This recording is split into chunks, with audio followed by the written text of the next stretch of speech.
नमस्कार, मी शेख इरफान, मुख्य संपादक ETV माझामध्ये आपलं स्वागत करत आहोत. पाहूया आजच्या ठळक घडामोडी. उत्साहात साजरी झाली रमजान ईद, सर्वत्र बंधुभाव आणि आनंदाचे वातावरण. पवित्र रमजान महिन्याच्या सांगतेनंतर आज रांकी शहरात ईद उल फितर म्हणजेच रमजान ईद मोठ्या उत्साहात आणि आनंदाने साजरी करण्यात आली.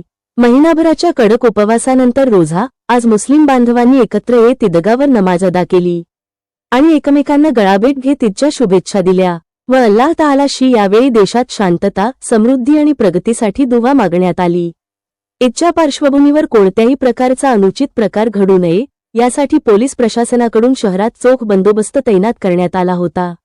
राजकीय नेत्यांनी आणि विविध क्षेत्रांतील मान्यवरांनी सोशल मीडियाच्या माध्यमातून मुस्लिम बांधवांना ईदच्या शुभेच्छा दिल्या आहेत.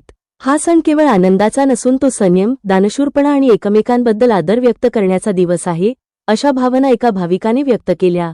थोडक्यात सांगायचे तर रमजान हा केवळ उपाशी राहण्याचा नाही, तर शरीर, मन आणि आत्म्याला शुद्ध करण्याचा महिना आहे.